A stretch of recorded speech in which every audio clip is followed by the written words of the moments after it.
हे देवी तुलसी, आप मन को प्रसन्नता देने वाली, सुख और सौभाग्य प्रदान करने वाली हैं। आप मानसिक और शारीरिक बीमारियों को दूर करती हैं। मैं आपको प्रणाम करती हूँ। जय माँ तुलसी। जय श्री कृष्ण। आज चैत्र मास के शुक्ल पक्ष की द्वादशी तिथि है और आज कामदा एकादशी व्रत का पारण भी किया जाएगा। यानी जिन भक्तों ने कल कामदा एकादशी का व्रत रखा था, आज वे अपना व्रत खोलेंगे। आज का दिन बड़ा ही शुभ और मंगलकारी है। एकादशी के व्रत के पारण के दिन तुलसी माता, लक्ष्मी माता और एकादशी माता की कथाओं को सुनने से ही व्रत पूर्ण माना जाता है और भक्तों की समस्त मनोकामनाएं पूर्ण हो जाती हैं। तो जिन लोगों ने व्रत नहीं भी रखा है, उन्हें भी द्वादशी के दिन तुलसी माता की कथाओं को सुनने से धन संपत्ति और अनंत शुभ फलों की प्राप्ति होती है। तो आइए भगवान श्री लक्ष्मी नारायण जी के चरणों का ध्यान करते हुए इन कथाओं को सुनते हैं। तो बोलिए श्री राधा कृष्ण भगवान की जय, तुलसी महारानी की जय। तुलसी माता को हरि प्रिया भी कहा जाता है। जितना भगवान श्री हरि विष्णु सोने चांदी, हीरे मोती और रत्नों से प्रसन्न नहीं होते, उतना सिर्फ तुलसी दल से प्रसन्न हो जाते हैं। सच्चे श्रद्धा भाव से तुलसी दल भगवान श्री विष्णु को अर्पित करने से मनुष्य के सभी संकट कट जाते हैं और मनोकामनाओं की पूर्ति होती है। शास्त्रों के अनुसार एकादशी के दिन तुलसी जी में कभी भी जल नहीं चढ़ाना चाहिए, क्योंकि तुलसी महारानी स्वयं एकादशी का निर्जल व्रत रखती हैं। लेकिन द्वादशी के दिन व्रत के पारण के समय तुलसी माता को जल अवश्य चढ़ाना चाहिए और पूरे विधि विधान से पूजा पाठ करके उनकी कथाओं को सुनकर ही अपना व्रत खोलना चाहिए।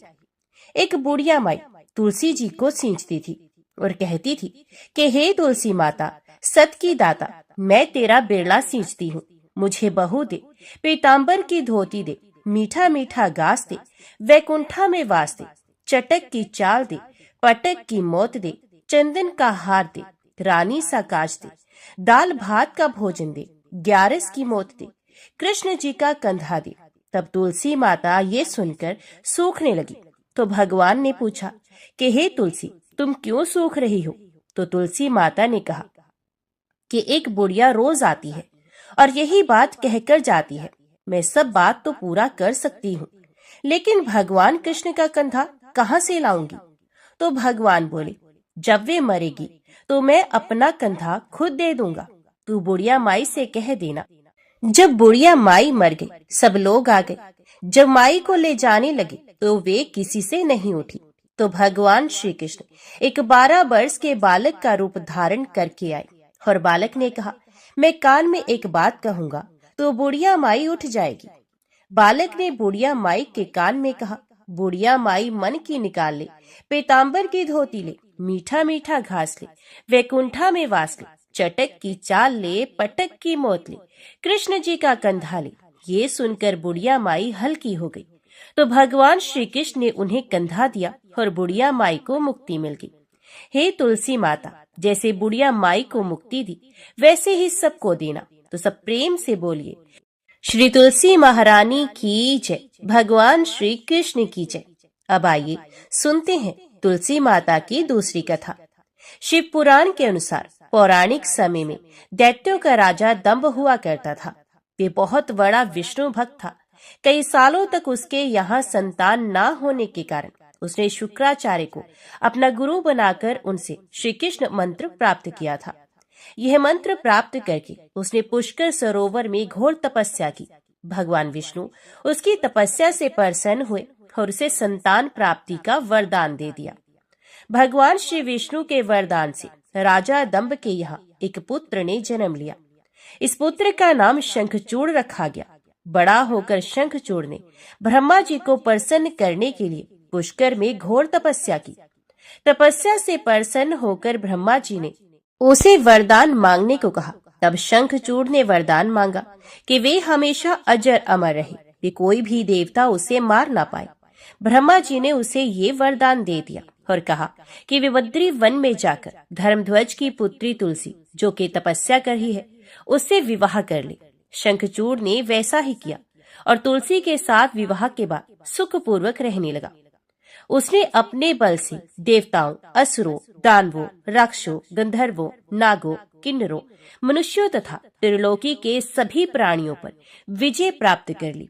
वे भगवान श्री कृष्ण का परम भक्त था। शंखचूड़ के अत्याचारों से सभी देवता परेशान होकर ब्रह्मा जी के पास गए और ब्रह्मा जी उन्हें भगवान विष्णु के पास ले गए। भगवान विष्णु ने कहा कि शंखचूड़ की मृत्यु भगवान शिव के त्रिशूल से ही होगी, अतः आप उनके पास जाएं। भगवान से उन्हें चित्ररथ नामक गण को अपना दूत बनाकर शंखचूड़ के पास भेजा। चित्ररथ ने शंखचूड़ को समझाया कि वे देवताओं को उनका राज्य लौटा दे, परंतु शंखचूड़ ने मना कर दिया और कहा कि वे महेश्वर से युद्ध करना चाहता है। भगवान शिव को जब ये बात पता चली तो वे युद्ध के लिए अपनी सेना लेकर निकल पड़े और दानवों में घमासान युद्ध हुआ, परंतु ब्रह्मा जी के वरदान के कारण शंखचूड़ को देवता नहीं हरा पाए। भगवान शिव ने शंखचूड़ का वध करने के लिए जैसे ही अपना त्रिशूल उठाया, तभी आकाशवाणी हुई कि जब तक शंखचूड़ के हाथ में श्रीहरि का कवच है और उसकी पत्नी का अस्तित्व अखंडित है, तब तक इसका वध असंभव है। आकाशवाणी को सुनकर भगवान विष्णु वृद्ध ब्राह्मण का रूप धारण कर शंखचूड़ के पास गए और उससे श्रीहरि कवच दान में मांग लिया। शंखचूड़ ने वे कवच बिना किसी संकोच के दान कर दिया। शंखचूड़ का रूप बनाकर तुलसी के पास गए। शंखचूड़ रूपी भगवान विष्णु ने तुलसी के महल के द्वार पर जाकर अपनी विजय होने की सूचना दी। ये सुनकर तुलसी बहुत प्रसन्न हुई और पति रूप में आए भगवान का पूजन किया। ऐसा करते ही तुलसी का अस्तित्व तो खंडित हो गया और भगवान शिव ने युद्ध में अपने त्रिशूल से शंखचूड़ का वध कर दिया। तब तुलसी को जब पता चला कि वे उनके पति नहीं हैं, बल्कि वे तो भगवान विष्णु हैं, तो क्रोध में आकर तुलसी जी ने कहा कि आपने छल पूर्वक मेरा धर्म भ्रष्ट किया है और मेरे पति को मार डाला है, अतः मैं आपको श्राप देती हूँ कि आप पाषाण हो जाएं और धरती पर रहें। तब भगवान विष्णु ने कहा कि देवी, तुम मेरे लिए भारतवर्ष में रहकर बहुत दिनों तक तपस्या कर चुकी हो। तुम्हारा ये शरीर नदी रूप में बदलकर गंडकी नामक नदी के रूप में प्रस्तुत होगा। तुम पुष्पों में श्रेष्ठ तुलसी का वृक्ष बन जाओगी और सदा मेरे साथ रहोगी। तुम्हारे श्राप को सत्य करने के लिए मैं पाषाण शालिग्राम बनकर रहूंगा। गंडकी नदी के तट पर मेरा वास होगा। तो सब प्रेम से बोलो, भगवान विष्णु और तुलसी माता की जय। आइए अब सुनते हैं गरीब ब्राह्मण और तुलसी माता की कहानी। एक नगर में एक गरीब ब्राह्मण अपनी पत्नी के साथ रहता था। वे भिक्षा मांगकर अपना सारा जीवन गुजारता था और भगवान की पूजा में लगा रहता था। वे उतनी ही भिक्षा मांगता जिससे उसके और उसके परिवार का पेट भर सके। उस नगर का राजा बहुत धनवान और ब्राह्मणों का आदर करने वाला था। राजा किसी भी ब्राह्मण को अपने महल से खाली हाथ नहीं जाने देता था। दूर दूर से ब्राह्मण राजा के पास आते और उनसे मुंह मांगा दान लेकर आशीर्वाद देते हुए चले जाते। एक दिन ब्राह्मण की पत्नी ने ब्राह्मण से कहा कि दूर दूर के ब्राह्मण राजा से मन चाहा दान लेकर चले जाते हैं और तुम यहाँ के यहाँ एक दिन भी राजा के पास नहीं गए। जन्म भर कंगाली कहाँ तक झेले। आज तुम जाओ और राजा से कुछ मांग कर लाओ। ब्राह्मण ने अपनी पत्नी को समझाते हुए कहा कि तू तो बावरी है, हमें धन की क्या आवश्यकता, हमें इतना तो मिल ही जाता है जिससे हम अपना पेट भर सके और राजा का धन अच्छा नहीं होता, वे हमें नहीं लेना चाहिए। ब्राह्मण की पत्नी जिद पर अड़ गई और बोली, मैं तुम्हारी एक भी बात नहीं सुनने वाली हूँ। कब तक हम कंगाली में जीते रहेंगे? तुम तो रोज माला लेकर बैठ जाते हो। अपने बच्चों को क्या खिलाएं, क्या पहनाएं? जब दूसरे बच्चों को अपने बच्चे देखते हैं पहनते, ओढ़ते और खाते पीते, तो उनका मन भी ललचा जाता है। आज तुम राजा के पास जाओ। राजा बहुत भला व्यक्ति है, वो हमें जरूर मुंह मांगा दान देगा। मजबूर होकर ब्राह्मण राजा के महल की ओर चल दिया, पर राजा उस समय महल में नहीं था। ब्राह्मण को वापस लौटना पड़ा। दूसरे दिन ब्राह्मण की पत्नी ने ब्राह्मण को फिर से महल में भेजा, परंतु राजा फिर से महल में नहीं मिला। तीसरे दिन राजा महल में मिल गया और उसने ब्राह्मण का स्वागत सत्कार किया और उसे आसन पर बिठाया और 2 दिन ना मिल पाने के लिए क्षमा भी मांगी। राजा ने कहा, मैं आपकी क्या सेवा कर सकता हूँ? तो ब्राह्मण ने कहा, जो मैं मांगू तो आप दे सकेंगे। तो राजा ने कहा, हाँ कहिए, मैं आपकी क्या सेवा कर सकता हूँ। ब्राह्मण ने निवेदन किया, महाराज मैं कुछ और नहीं चाहता, बस आप मुझे अपने पसीने की कमाई से 4 पैसे दान में दे दीजिए। ब्राह्मण की बात सुनकर राजा चौंक गया और सोचने लगा, खजाने में बहुत सारा धन पड़ा है, पर मेरी मेहनत की एक भी कौड़ी नहीं। राजा ने ब्राह्मण से कहा, आप मुझे 1 दिन का समय दे दें, मैं कल आपको आपका मुंह मांगा दान अवश्य दूंगा। ब्राह्मण को जब खाली हाथ देखा तो पत्नी बोली, क्या हुआ, राजा ने कुछ नहीं दिया। तो ब्राह्मण ने बोला, राजा ने कल देने के लिए कहा है। ब्राह्मण की पत्नी सोचने लगी, शायद इन्होंने बहुत सारा धन मांग लिया होगा और राजा को इसकी व्यवस्था करने में समय लग रहा होगा, इसलिए कल बुलाया है। दूसरी ओर राजा ने अपने राजसी कपड़े बदलकर फटे पुराने कपड़े पहने और मजदूर जैसा भेष बना लिया। जब राजा की पत्नी ने देखा और कारण पूछा तो राजा ने सब कुछ बताया। तो रानी बोली, मैं भी आपके साथ चलूंगी। राजा के हाँ कहने पर रानी भी पुरानी साड़ी पहनकर आ गई। इस प्रकार राजा और रानी मजदूरी की तलाश में शहर निकले। लोहारों के मोहल्ले में जाकर राजा ने आवाज लगाई, किसी को मजदूर चाहिए। तो आखिर एक लोहार ने उन्हें बुला ही लिया, जो पहिए पर हल चढ़ाने की तैयारी कर रहा था। उसने राजा से कहा, देखो तुम्हें पहले खलाद ढोकनी पड़ेगी और जब आग आ जाए तो उसके बाद घन पीटना होगा। फिर रानी की ओर देखकर कहा कि तुम्हें कुएं में से पानी लेकर होदी भरनी होगी और कोयले वाले घर से कोयला लेकर भट्टी में डालना होगा। तुम दोनों को दिन दिन भर में 2-2 आने मिलेंगे। अगर काम पसंद हो तो बोलो, नहीं तो अपना रास्ता नापो। राजा रानी लोहार के बताए काम को करने लगे। राजा खला ढोकने लगा, पर उसे काम ठीक से नहीं हो पा रहा था। लोहार नाराज होकर राजा को ठीक से काम करने के लिए कहता, तो राजा जैसे तैसे अपना काम करने लगा। रानी भी कुएं से पानी भरकर लाने लगी। रानी के हाथों में फफोले हो गए। किसी तरह बड़ी कठिनाइयों से उसने पानी का हौद भरा। उसके बाद रानी कोयला लाकर भट्टी में डालने लगी। भट्टी में आग आने पर लोहार ने बाट भट्टी में से निकालकर पहिए पर जमाई और एक घन अपने हाथ में लेकर और एक राजा के हाथ में देकर कहा, देखो बारी बारी से घन इस पर पटकना, हाथ इधर उधर ना हो पाए। राजा जोर जोर से घन पटकने लगा, लेकिन उसका निशाना ठीक नहीं बैठता था। कभी घन हाल पर गिरता तो कभी पहिए पर। मजदूरों का ये हाल देखकर लोहारन बड़बड़ाती हुई आई और लोहार से कहने लगी, तुमने कहाँ से ये नव सीखिए मजदूर काम पर लगाए हैं? इनसे काम नहीं होगा, ये मजदूर तुम्हारा सब काम बिगाड़ देंगे। राजा रानी उन दोनों की फटकार सुनते सुनते अपना काम मन लगाकर करते हैं। घन पटक पटक के राजा का शरीर पसीने से तर हो गया और जोर जोर से सांसें चलने लगी। रानी भी पानी भरते भरते और कोयला झकते झकते थक कर चूर हो गई। दोनों ने पूरे दिन बहुत मेहनत की। लोहार ने राजा रानी को 2-2 पैसे दिए, जिसे वे बड़ी खुशी से लेकर महल में आ गए। आज उन्हें पता चला कि मेहनत की कमाई कैसी होती है।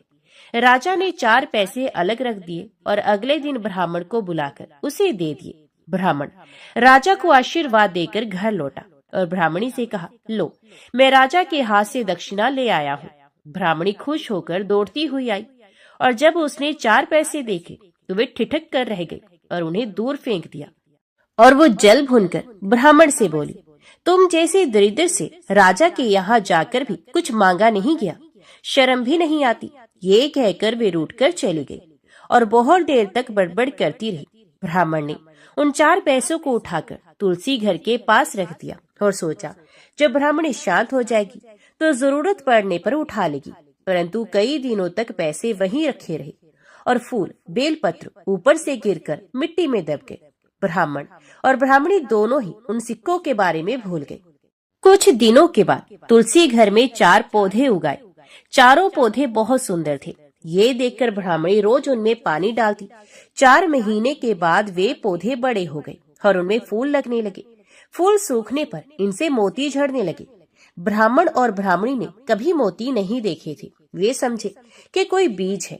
हर रोज कई फूल झड़ते और बहुत मोती पूरे तुलसी घर में बिखर जाते। ब्राह्मणी उन मोतियों को समेटकर घर के एक कोने में डाल देती इस तरह वहां मोतियों का ढेर लग गया। एक दिन एक सब्जी वाली आई। ब्राह्मणी को सब्जी लेनी थी, पर उसके पास पैसे नहीं थे। उसने सब्जी वाली से कहा, क्या तुम इन चमकदार चीजों के बदले सब्जी दे सकती हो? सब्जी वाली ने देखा और वे पहचान गई, ये तो मोती हैं। उसने खुशी खुशी ब्राह्मणी को उन मोतियों के बदले उसकी मनपसंद सब्जी दे दी। अब से हर रोज ऐसा ही होने लगा। ब्राह्मणी और सब्जी वाली दोनों खुश थे। सब्जी वाली ये सोचकर खुश थी कि मुझे एक पैसे की तरकारी के बदले हजारों का माल मिल रहा है, और ब्राह्मणी ये सोचकर खुश थी कि इन चीजों के बदले सब्जी मिल जाती है। इस प्रकार कई महीने बीत गए। उधर राजमहल में कई राजहंस थे जो मोती चुगते थे। राजा का ये नियम था कि जब राजहंस मोती चुग लेते थे, इसके बाद ही राजा और उनका परिवार भोजन करता था। एक समय बाद राजा का सारा धन उन मोतियों और दान देने में खर्च हो गया। अब राजा को मोती खरीदने के पैसे तक नहीं बचे। ये खबर पूरे नगर में फैल गई। ब्राह्मण और ब्राह्मणी को जब ये पता चला तो उन्होंने यही विचार किया कि राजा बहुत दानी और नेक दिल इंसान है। उसने अपना सब कुछ दान कर दिया, यहाँ तक कि शायद उनके पास खाने को भी कुछ नहीं है। ऐसे हालात में हमें उन लोगों की सहायता करनी चाहिए। तो ब्राह्मण ने कहा, अगर तू कहे तो इसमें से कुछ कुछ बीज राजा को दे दूं। तो ब्राह्मणी कहती है, इससे सब्जी और खाने की चीजें मिल जाती है। ब्राह्मणी ने कहा, हाँ, मैं रोज इसके बदले सौदा लिया करती हूँ। ऐसा कहकर ब्राह्मणी एक टोकरी बीज भर लाई। ब्राह्मण राजा के पास पहुंचा और उसे वे मोती दिए और राजा को सारी बात बताई। राजा उन मोतियों को देखकर चौंक गया। उसने मोती राजहंस को दिए और राजहंस उन्हें चुगने लगा। ये देखकर राजा ने ब्राह्मण से कहा, एक एक मोती सैकड़ों रुपयों का है। सच बताएं, आपके पास इतने मोती आए कहाँ से? ब्राह्मण बोला, महाराज, ऐसे तो हमारे घर पर बहुत से हैं। और राजा को पूरी बात बताई। राजा अपने मंत्रियों के साथ ब्राह्मण के घर पहुंचे और उन चारों पेड़ों को देखा। पूछताछ में उन सिक्कों वाली बात सामने आ गई। जब पेड़ों को देखा तो उनकी जड़ के पास वही सिक्के चिपके हुए थे। आज ब्राह्मण और ब्राह्मणी को मालूम हुआ कि उनके पास लाखों करोड़ों की दौलत है, जिसे वे सादा बीज समझते हैं। ब्राह्मण ने सोचा कि मेरे लिए ये धन किस काम का। ऐसा सोचकर ब्राह्मण ने सारे मोती राजा को दान में दे दिए। राजा की आंखें खुल गई। मेहनत के धन की कीमत उन्हें मालूम पड़ गई। उस दिन राजा ने प्रण लिया कि मैं खजाने के पैसों से एक भी पैसा अपने खर्च में नहीं लगाऊंगा। अपना खर्च मेहनत करके चलाऊंगा। खजाने और ब्राह्मण के दान से राजा ने जनता के हित में कई धर्म कार्य शुरू किए। सब प्रेम से बोलिए, तुलसी माता की जय। आइए अब तुलसी माता की अगली कथा को सुनते हैं। इस कथा को सुनने से एकादशी के व्रत का संपूर्ण फल मिल जाता है। किसी समय एक कुटुंब में ननद तथा भाभी साथ साथ रहती थी। ननद का विवाह अभी नहीं हुआ था। वे तुलसी के पौधे की बहुत सेवा किया करती थी, लेकिन उसकी भाभी को ये सब बिल्कुल पसंद नहीं था। जब कभी उसकी भाभी को अत्यधिक क्रोध आता तो वे उसे ताना देते हुए कहती कि जब तुम्हारा विवाह होगा तो मैं तुलसी ही बारातियों को खाने में दूंगी और तुम्हारे दहेज में भी तुलसी ही दूंगी। कुछ समय बीत जाने पर ननद का विवाह पक्का हुआ। विवाह के दिन भाभी ने अपने कथन के अनुसार बारातियों के सामने तुलसी का गमला फोड़ दिया और खाने के लिए कहा। तुलसी की कृपा से ये फूटा हुआ गमला अनेकों स्वादिष्ट पकवानों में बदल गया। भाभी ने गहनों के नाम पर तुलसी की मंजरी से बने गहने पहना दिए। वे सब भी सुंदर सोने जवाहरात में बदल गए। भाभी ने वस्त्रों के स्थान पर तुलसी का जनेऊ रख दिया। वे रेशमी तथा सुंदर वस्त्रों में बदल गया। ननद की ससुराल में उसके दहेज की बहुत प्रशंसा की गई। ये बात भाभी के कानों तक भी पहुंची। उसे बहुत आश्चर्य हुआ। उसे अब तुलसी माता की पूजा का महत्व समझ में आ गया। भाभी की एक लड़की थी। वे अपनी लड़की से कहने लगी कि तुम भी तुलसी माता की सेवा किया करो, तुम्हें भी बुआ की तरह ही फल मिलेगा। वे जबरदस्ती अपनी लड़की से सेवा करने को कहती, लेकिन लड़की का मन तुलसी सेवा में नहीं लगता था। लड़की के बड़े होने पर उसके विवाह का समय आता है। तब भाभी सोचती है कि जैसा व्यवहार मैंने अपनी ननद के साथ किया था, वैसा ही मैं अपनी लड़की के साथ भी करती हूँ, तो ये भी गहनों से लद जाएगी और बारातियों को खाने में पकवान मिलेंगे। ससुराल में इसे भी बहुत इज्जत मिलेगी, ये सोचकर वे बारातियों के सामने तुलसी का गमला फोड़ देती है। लेकिन इस बार गमले की मिट्टी मिट्टी ही रहती है। मंजरी तथा पत्ते भी अपने रूप में ही रहते हैं। जनेऊ भी अपना रूप नहीं बदलता है। सभी लोग और बारातियों द्वारा भाभी की बुराई की जाती है। लड़की के ससुराल वाले भी लड़की की बुराई करते हैं। भाभी कभी ननद को नहीं बुलाती थी। भाई ने सोचा मैं बहन से मिलकर आता हूँ। उसने अपनी पत्नी से कहा और कुछ उपहार बहन के पास ले जाने की बात कही। तो भाभी ने थैले में ज्वार भरकर कहा कि कुछ नहीं है, तुम यही लेकर जाओ। वे दुखी मन से बहन के पास चला गया। ये सोचता रहा कि कोई भाई अपनी बहन के घर ज्वार कैसे लेके जा सकता है। ये सोचकर वे एक गौशाला के पास रुका और ज्वार का थैला गाय के सामने पलट दिया। तभी गाय पालने वाली ने कहा कि आप गाय के सामने हीरे मोती तथा सोना क्यों डाल रहे हो। तो भाई ने सारी बात उसे बताई और धन लेकर खुशी से अपनी बहन के घर की ओर चल दिया। दोनों बहन भाई एक दूसरे को देखकर अत्यंत प्रसन्न होते हैं। तो सब प्रेम से बोलिए तुलसी माता की जय। आइए अब सुनते हैं तुलसी माता की कथा।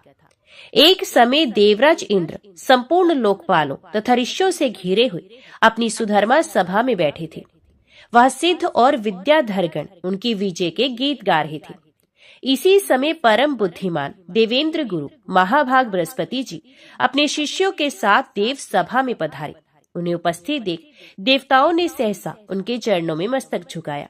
इंद्र ने भी देखा गुरुदेव बृहस्पति आगे खड़े हैं, किंतु इंद्र की बुद्धि राजमद से दूषित हो रही थी। इसलिए उन्होंने गुरु के प्रति ना तो आदर युक्त वचन कहा, न उन्हें बुलाया, न बैठने को आसन दिया और न जाने को कहा।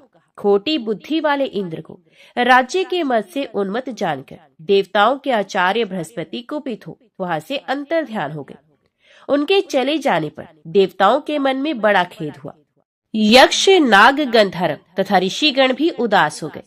नृत्य और गीत समाप्त होने पर जब इंद्र सचेत हुए तब उन्होंने तुरंत देवताओं से पूछा, महातपस्वी गुरुदेव कहाँ चले गए। तब नारद जी ने देवराज इंद्र से कहा, बलसूदन, निस्संदेह आपके द्वारा गुरु की अवहेलना हुई है। गुरु के अनादर से राज्य अपने हाथ से चला जाता है। अतः आप सब प्रकार से प्रयत्न करके गुरु से अपने अपराध के लिए क्षमा प्रार्थना कीजिए। महात्मा नारद की ये बात सुनकर इंद्र सहसा सिंहासन से उठकर खड़े हो गए और उन सभी सभासदों को साथ लेकर बड़ी उतावली के साथ गुरु के निवास स्थान पर गए। इस समय इंद्र अपने कर्तव्य के प्रति सजग हो चुके थे। वह गुरुपत्नी तारा को देखकर उन्होंने प्रणाम किया और पूछा, देवी, महातपस्वी गुरुजी कहाँ गए हैं। तारा ने इंद्र की ओर देखकर उत्तर दिया, मैं नहीं जानती। तब वे चिंतामग्न होकर अपने घर लौट आए। इसी समय स्वर्ग में अनेक अद्भुत अनिष्ट सूचक अपशगुन होने लगे, जो संपूर्ण स्वर्गवासियों को तथा दुरात्मा इंद्र को भी दुख प्राप्ति की सूचना देने वाले थे। इंद्र की वह करतूत पाताल निवासी राजा बलि ने भी सुनी। फिर तो वे दैत्यों की बहुत बड़ी सेना साथ लेकर पाताल से अमरावतीपुरी पर चढ़ आए। उस समय देवताओं का दानवों के साथ बड़ा भयंकर युद्ध हुआ। उसमें दैत्यों ने देवताओं को परास्त कर दिया। एक ही क्षण में दूषित हृदय वाले अविवेकी इंद्र का 7 अंगों से संपूर्ण राज्य दैत्यों ने अपने अधिकार में कर लिया। विजयी दैत्य शीघ्र पाताल को चले गए। शुक्राचार्य की कृपा से ही दैत्यगण विजयी हुए थे। इंद्र की राज्य लक्ष्मी नष्ट हो चुकी थी, इसलिए देवताओं ने भी सर्वथा उनका त्याग कर दिया। श्रीहीन इंद्र स्वर्गलोक से अन्यत्र चले गए। कमल के समान कमनीय नेत्रों वाली इंद्र पत्नी शची भी दूसरों की दृष्टि से छिपकर रहने लगी। ऐरावत नामक महान गजराज तथा उच्च श्रवा अश्व आदि जो बहुत से रत्न थे, उन्हें दुष्ट दैत्यों ने लोभवश स्वर्गलोक से पाताल में पहुंचा दिया। परंतु वे रत्न पुण्य आत्मा पुरुषों के ही उपभोग में आने वाले थे। अतः दैत्यों के अधिकार में न रहकर समुद्र में कूद पड़े। उस समय राजा बलि ने आश्चर्यचकित होकर अपने गुरु शुक्राचार्य से कहा, भगवान, हम देवताओं को जीतकर बहुत से रत्न यहाँ लाए थे, किंतु वे सभी समुद्र में जा पड़े। ये तो बड़ी अद्भुत बात है। राजा बलि की ये बात सुनकर शुक्राचार्य ने उत्तर दिया, राजन, 100 अश्वमेध यज्ञों की दीक्षा लेकर उन्हें पूर्ण करने पर ही तुम्हारा देवताओं के राज्य पर अधिकार होगा। इसमें तनिक भी संदेह नहीं। जो 100 अश्वमेध यज्ञों का अनुष्ठान कर लेता है वही स्वर्गलोक के राज्य को भोगने का अधिकारी होता है। अश्वमेध यज्ञ किए बिना स्वर्ग की कोई भी वस्तु उपभोग में नहीं लाई जा सकती। गुरु का ये वचन सुनकर राजा बलि उस समय चुप हो गए और दानवों के साथ उचित कार्यों में लग गए।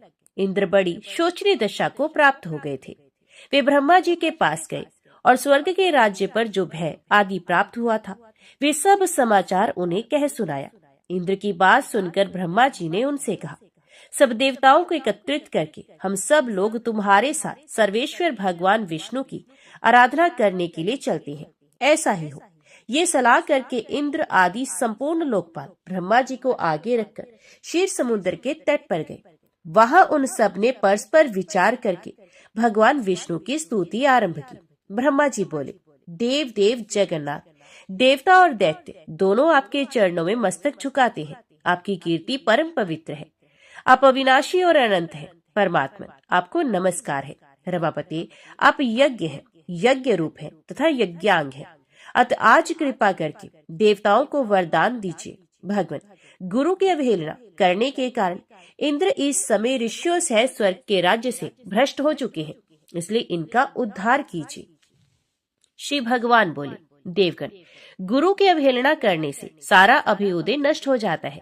जो पापी हैं, अधर्म में तत्पर हैं तथा केवल विश्व में ही रचे पचे रहते हैं और जिनके द्वारा अपने माता पिता की निंदा होती रहती है, वे निस्संदेह बड़े भाग्यहीन हैं। ब्राह्मण, इस इंद्र ने जो अन्याय किया है उसका फल इसे तत्काल प्राप्त हो गया। केवल इंद्र के ही कर्म से संपूर्ण देवताओं पर संकट आया है। जब किसी भी पुरुष के लिए विपरीत काल उपस्थित हो जाए तब उसे दूसरों का सहयोग प्राप्त करने की चेष्टा करनी चाहिए। बुद्धिमान पुरुष अपने संपूर्ण मनोरथों की सिद्धि के लिए अन्य प्राणियों के साथ मैत्री करते हैं। अतः इंद्र, तुम मेरी बात मानो। इस समय अपना काम बनाने के लिए तुम्हें दैत्यों के साथ मेल जोल कर लेना चाहिए। भगवान विष्णु के इस प्रकार आज्ञा देने पर परम बुद्धिमान इंद्र अमरावती को छोड़कर देवताओं के साथ सुतल लोक में गए। इंद्र आए हैं ये सुनकर राजा इंद्रसेन रोष में भर गए। उन्होंने अपनी सेना के साथ जाकर इंद्र को मार डालने का विचार किया। उस समय देवऋषि नारद ने बलवानों में श्रेष्ठ राजा बलि और दैत्यों को ऊंच नीच समझाकर उन्हें इंद्र के वध से रोका। देवऋषि के ही कहने से राजा बलि ने इंद्र के प्रति अपना रोष त्याग दिया। इतने में ही इंद्र भी अपनी सेना के साथ आ पहुंचे। राजा बलि ने देखा लोकपालों से घिरे हुए इंद्र श्रीहीन हो गए हैं। अब उनमें प्रभुता का मद नहीं रहा है, उनका तेज चला गया और अब वे ईर्ष्या तथा अहंकार से रहित हो गए हैं। उन्हें इस अवस्था में देखकर राजा बलि के मन में बड़ी दया आई। वे बड़ी उतावली के साथ हंसते हुए से बोले, देवराज इंद्र, आप इस सूतल लोक में कैसे पधारे? यहाँ आने का कारण बताइए। बलि की ये बात सुनकर इंद्र मुस्कुराते हुए बोले, भैया, हम सब देवता क्रोध के अधीन हो रहे हैं। आप सब लोगों की भी यही दशा है। जैसे हम हैं वैसे ही आप लोग भी हैं। अतः हमारा ये कलह निरर्थक है। भाग्यवश आपने मेरा संपूर्ण राज्य एक क्षण में ही ले लिया तथा बहुत से रत्न भी स्वर्ग से यहाँ उठा ले, परंतु वे सभी रत्न तत्काल ही जहाँ के थे वहीं चले गए। अतः विद्वान पुरुष को एक दूसरे से मिलकर कर्तव्य के विषय में विचार करना चाहिए। विचार करने से ज्ञान होता है और ज्ञान होने पर संकट से छुटकारा अवश्य मिल जाएगा। इस समय तो मैं संपूर्ण देवताओं के साथ आपके समीप त्राण पाने के लिए आया हूँ। इंद्र की बात समाप्त होने पर देवऋषि नारद ने राजा बलि को समझाते हुए कहा, दैत्यराज, शरण में आए हुए प्राणी की रक्षा करना महापुरुषों का धर्म है। जो लोग ब्राह्मण, रोगी, वृद्ध तथा शरणागत की रक्षा नहीं करते वे ब्रह्म हत्यारे हैं। इंद्र इस समय शरणागत शब्द से अपना परिचय देते हुए तुम्हारे समीप आए हैं। अतः इनका भलीभांति रक्षण करना और पोषण करना तुम्हारा परम कर्तव्य है। इसमें तनिक भी संदेह की बात नहीं। देवऋषि नारद के यों कहने पर कर्तव्य और अकर्तव्य के ज्ञान में कुशल दैत्यराज बलि ने स्वयं भी अपनी बुद्धि से विचार किया। तदंतर लोकपालों और देवताओं सहित इंद्र का बड़े सम्मान के साथ स्वागत सत्कार किया तथा उनके मन में विश्वास उत्पन्न करने के लिए अनेक प्रकार की सच्ची शक्ति भी खाई। इंद्र ने भी राजा बलि को विश्वास दिलाने वाली शक्ति खाई। देवराज इंद्र स्वार्थ साधन में तत्पर रहते हैं। और अर्थशास्त्र में ही उनकी विशेष प्रवृत्ति है। उन्होंने शब्द खाकर राजा बलि के साथ सुतल लोक में ही निवास किया। वहां रहते हुए उन्हें अनेक वर्ष व्यतीत हो गए। एक दिन बलि की सभा में बैठे हुए नीति निपुण देवराज इंद्र ने बलि को संबोधित करके हंसते हुए कहा, वीरवर, हमारे हाथी घोड़े आदि नाना प्रकार के बहुत से रत्न जो इस समय तुम्हें प्राप्त होने योग्य है, तत्काल ही समुद्र में गिर गए हैं। अतः हम लोगों को समुद्र से उन रत्नों का उद्धार करने के लिए बहुत शीघ्र प्रयत्न करना चाहिए। तुम्हारे कार्य की सिद्धि के लिए समुद्र का मंथन करना उचित है। इंद्र के इस प्रकार प्रेरणा देने पर बलि ने शीघ्रता पूर्वक पूछा, ये समुद्र मंथन किस उपाय से संभव होगा? इसी समय मेघ के समान गंभीर स्वर में आकाशवाणी हुई, देवताओं और दैत्यों, तुम क्षीर समुद्र का मंथन करो। इस कार्य में तुम्हारे बल की वृद्धि होगी, इसमें तनिक भी संदेह नहीं। मंदराचल को मथानी और वासुकी नाग को रस्सी बनाओ, फिर देवता और दैत्य मिलकर मंथन आरंभ करो। यह आकाशवाणी सुनकर सहस्रों दैत्य और देवता समुद्र मंथन के लिए उदित हो स्वर्ण के सदृश कांतिमान मंदराचल के समीप गए। वह पर्वत सीधा, गोलाकार, बहुत मोटा और अत्यंत प्रकाशमान था। अनेक प्रकार के रत्न उसकी शोभा बढ़ा रहे थे। चंदन, पारिजात, नागकेसर, जयफल और चंपा आदि भांति भांति के वृक्षों से वे हरा भरा दिखाई देता था। उस महान पर्वत को देखकर संपूर्ण देवताओं ने हाथ जोड़कर कहा, दूसरों का उपकार करने वाले महाशैल मंदराचल, हम सब देवता तुमसे कुछ निवेदन करने के लिए यहाँ आए हैं, उसे तुम सुनो। उनके यो कहने पर मंदराचल ने देहधारी पुरुष के रूप में प्रकट होकर कहा, देवगण, आप सब लोग मेरे पास किस कार्य से आए हैं, उसे बताइए। तब इंद्र ने मधुर वाणी में कहा, मंदराचल, तुम हमारे साथ रहकर एक कार्य में सहायक बनो। हम समुद्र को मत कर उसे अमृत निकालना चाहते हैं। इस कार्य के लिए तुम मथानी बन जाओ।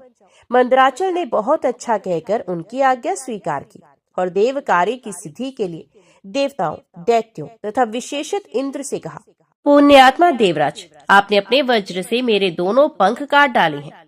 फिर आप लोगों के कार्य की सिद्धि के लिए वहां तक मैं कैसे चल सकता हूँ? तब संपूर्ण देवताओं और दैत्यों ने उस अनुपम पर्वत को क्षीर समुद्र तक ले जाने की इच्छा से उखाड़ लिया, परंतु वे उसे धारण करने में समर्थ ना हो सके। वे महान पर्वत उसी समय देवताओं और दैत्यों के ऊपर गिर पड़ा। कई कुचले गए, कई मारे गए, कई मूर्छित हो गए, कई एक दूसरे को कोसने और चिल्लाने लगे तथा कुछ लोगों ने बड़े क्लेश का अनुभव किया। इस प्रकार उनका उद्यम और उत्साह भंग हो गया। वे देवता और दानव सचेत होने पर जगदीश्वर भगवान विष्णु की स्तुति करने लगे।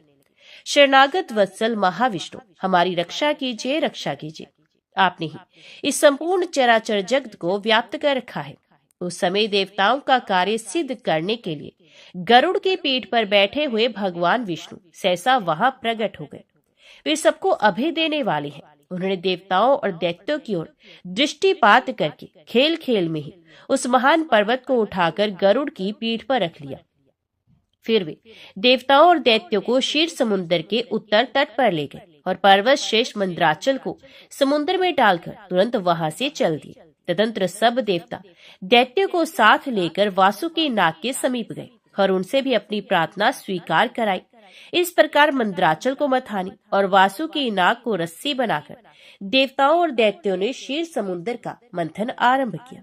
इतने में ही वे पर्वत समुद्र में डूबकर रसातल को जा पहुंचा। तब लक्ष्मीपति भगवान विष्णु ने कच्छप रूप धारण करके तत्काल ही मंदराचल को ऊपर उठा दिया। उस समय वह एक अद्भुत घटना हुई। फिर जब देवता और दैत्यों ने मथानी को घुमाना आरंभ किया, तब वे पर्वत बिना गुरु के ज्ञान की भांति कोई सुदृढ़ आधार ना होने के कारण इधर उधर दौड़ने लगा। ये देखकर परमात्मा भगवान विष्णु स्वयं ही मंदराचल के आधार बन गए और उन्होंने अपनी चारों भुजाओं से मथानी बने हुए उस पर्वत को भली भांति पकड़कर उसे सुखपूर्वक घुमाने योग्य बना दिया। तब अत्यंत बलवान देवता और दैत्य एकीभूत हो अधिक जोर लगाकर क्षीर समुद्र का मंथन करने लगे। कश्यप रूपधारी भगवान की पीठ जन्म से ही कठोर थी और उस पर घूमने वाला पर्वत श्रेष्ठ मंदराचल भी वज्रसार की भांति दृढ़ था। उन दोनों की रगड़ से समुद्र में बड़ वानर प्रकट हो गया। साथ ही हलाहल विष उत्पन्न हुआ। उस विष को सबसे पहले नारद जी ने देखा। तब अमित तेजस्वी देवऋषि ने देवताओं को पुकार कर कहा, अदिति कुमारों, अब तुम समुद्र का मंथन ना करो। इस समय संपूर्ण उपद्रवों का नाश करने वाले भगवान शिव की प्रार्थना करो। वे परात्पर हैं, परम आनंद स्वरूप हैं तथा योगी पुरुष भी उन्हीं का ध्यान करते हैं। देवता अपने स्वार्थ साधन में संलग्न हो समुद्र मथ रहे थे। ये अपनी ही अभिलाषा में तन्मय होने के कारण नारद जी की बात नहीं सुन सके। केवल उद्यम का भरोसा करके वे क्षीर सागर के मंथन में संलग्न थे। अधिक मंथन से जो हलाहल विष प्रकट हुआ वे तीनों लोगों को भस्म कर देने वाला था। ये प्रौढ़ विष देवताओं का प्राण लेने के लिए उनके समीप आ पहुंचा और ऊपर नीचे तथा संपूर्ण दिशाओं में फैल गया। समस्त प्राणियों को अपना ग्रास बनाने के लिए प्रकट हुए उस कालकूट विष को देखकर वे सब देवता और दैत्य हाथ में पकड़े हुए नागराज वासुकी को मंद्राचल पर्वत सहित वहीं छोड़कर भाग खड़े हुए। उस समय उस लोक संहारकारी कालकूट विष को भगवान शिव ने स्वयं अपना ग्रास बना लिया। उन्होंने उस विष को निर्मल कर दिया। इस प्रकार भगवान शंकर की बड़ी भारी कृपा होने से देवता, असुर, मनुष्य तथा संपूर्ण त्रिलोकी की उस समय कालकूट विष से रक्षा हुई। तदंतर भगवान विष्णु के समीप मंदराचल को मथाने और वासुकी नाग को रस्सी बनाकर देवताओं ने पुनः समुद्र मंथन आरंभ किया। तब समुद्र से देव कार्य की सिद्धि के लिए अमृतमयी कलाओं से परिपूर्ण चंद्रदेव प्रकट हुए। संपूर्ण देवता, असुर और दानवों ने भगवान चंद्रमा को प्रणाम किया और गर्गाचार्य जी ने अपने अपने चंद्र बल की यथार्थ रूप से जिज्ञासा की। उस समय गर्गाचार्य जी ने देवताओं से कहा, इस समय तुम सब लोगों का बल ठीक है। तुम्हारे सभी उत्तम ग्रह केंद्र में हैं। चंद्रमा से गुरु का योग हुआ है। बुध, सूर्य, शुक्र, शनि और मंगल भी चंद्रमा से संयुक्त हुए हैं। इसलिए तुम्हारे कार्य की सिद्धि के निमित्त इस समय चंद्र बल बहुत उत्तम है। यह गोमंत नामक मुहूर्त है जो विजय प्रदान करने वाला है।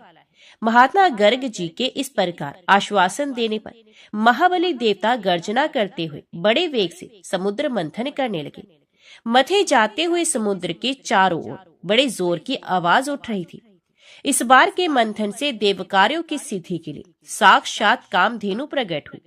उन्हें काले, श्वेत, पीले, हरे तथा लाल रंग की सैकड़ों गायों ने घेरा हुआ था। उस समय ऋषियों ने बड़े हर्ष में भरकर देवताओं और दैत्यों से कामधेनु के लिए याचना की और कहा, आप सब लोग मिलकर भिन्न भिन्न गोत्र वाले ब्राह्मणों को कामधेनु से इन संपूर्ण गोओं का दान अवश्य करें। ऋषियों के याचना करने पर देवताओं और दैत्यों ने भगवान शंकर की प्रसन्नता के लिए वे सब गोएं दान कर दी तथा यज्ञ कर्मों में भली भांति मन को लगाने वाले उन परम मंगल में महात्मा ऋषियों ने उन गोओं का दान स्वीकार किया। तत्पश्चात सब लोग बड़े जोश में आकर क्षीर सागर को मथने लगे। तब समुद्र से कल्प वृक्ष, पारिजात, चूत और संतान ये 4 दिव्य वृक्ष प्रकट हुए। उन सबको एकत्रित रखकर देवताओं ने उन्हें बड़े वेग से समुद्र मंथन आरंभ किया। इस बार के मंथन से रत्नों में सबसे उत्तम रत्न कौस्तुभ प्रकट हुआ, जो सूर्य मंडल के समान परम कांतिमान था। वे अपने प्रकाश से तीनों लोगों को प्रकाशित कर रहा था। देवताओं ने चिंतामणि को आगे रखकर कौस्तुभ का दर्शन किया और उसे भगवान विष्णु की सेवा में भेंट कर दिया। तदंतर चिंतामणि को मध्य में रखकर देवताओं और दैत्यों ने पुनः समुद्र को मथना आरंभ किया। वे सभी बल में बड़े चढ़े थे और बार बार गर्जना कर रहे थे। अब की बार उस मथे जाते हुए समुद्र से उच्च श्रवा नामक अश्व प्रकट हुआ। वे समस्त अश्व जाति में एक अद्भुत रतन था। उसके बाद गज जाति में रतन भूष ऐरावत प्रकट हुआ। उसके साथ श्वेत वर्ण के 64 हाथी और थे।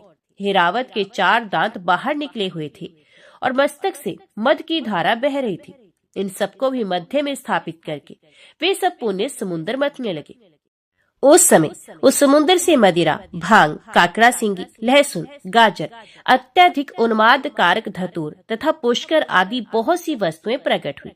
इन सबको भी समुद्र के किनारे एक स्थान पर रख दिया गया। तत्पश्चात वे श्रेष्ठ देवता और दानव पुण्य पहले की ही भांति समुद्र मथने लगे। अब की बार समुद्र से संपूर्ण भुवनों की एकमात्र अधीश्वरी दिव्य रूपा देवी महालक्ष्मी प्रकट हुई, जिन्हें ब्रह्म वेत्ता पुरुष वेदांत विद्या कहते हैं। इन्हीं को दूसरे लोग मूल विद्या कहकर पुकारते हैं। कुछ सामर्थ्यशाली महात्मा इन्हीं को वाणी और ब्रह्म विद्या भी कहते हैं। कोई कोई इन्हीं को रिद्धि, सिद्धि, आज्ञा और आशा नाम देते हैं। कोई योगी पुरुष इन्हें वैष्णवी कहते हैं। सदा उद्यम में लगे रहने वाले माया की अनुयायी इन्हीं को माया के रूप में जानती है। जो अनेक प्रकार के सिद्धांतों को जानने वाले तथा ज्ञान शक्ति से संपन्न है, वे इन्हीं को भगवान की योग माया कहते हैं। देवताओं ने देखा, देवी महालक्ष्मी का रूप परम सुंदर है। उनके मनोहर मुख पर स्वाभाविक प्रसन्नता विराजमान है। हार और नुपुरों से उनके श्रीअंगों की बड़ी शोभा हो रही है। मस्तक पर छत्र तना हुआ है। दोनों ओर से चंवर डुल रहे हैं। जैसे माता अपने पुत्रों की ओर स्नेह और दुलार भरी दृष्टि से देखती है, उसी प्रकार सती महालक्ष्मी ने देवता, दानव, सिद्ध, चारण और नाग आदि संपूर्ण प्राणियों की ओर दृष्टिपात किया। माता महालक्ष्मी की कृपा दृष्टि पाकर संपूर्ण देवता उसी समय श्री संपन्न हो गए। वे तत्काल राज्य अधिकारी के शुभ लक्षणों से संपन्न दिखाई देने लगे। तदंतर देवी लक्ष्मी ने भगवान मुकुंद की ओर देखा। उनके श्रीअंग तमाल के समान श्याम वर्ण थे। कपोल और नासिका बड़ी सुंदर थी। वे परम मनोहर दिव्य शरीर से प्रकाशित हो रहे थे। उनके वक्षस्थल में श्रीवत्स का चिन्ह सुशोभित था। भगवान के एक हाथ में कोमोद की गदा शोभा पा रही थी। भगवान नारायण की उस दिव्य शोभा को देखते ही लक्ष्मी जी आश्चर्यचकित हो गई और हाथ में वनमाला ले सहसा हाथी से उतर पड़ी। ये माला श्री जी ने अपने ही हाथों से बनाई थी। उसके ऊपर भ्रमर मंडरा रही थी। देवी ने वे सुंदर वनमाला परम पुरुष भगवान विष्णु के कंठ में पहना दी और स्वयं उनके वाम भाग में जाकर खड़ी हो गई। उन शोभाशाली दंपत्ति का वह दर्शन करके संपूर्ण देवता, दैत्य, सिद्ध, अप्सराएं, किन्नर तथा चारणगण परम आनंद को प्राप्त हुए। तो सब प्रेम से बोलो, लक्ष्मी नारायण भगवान की जय।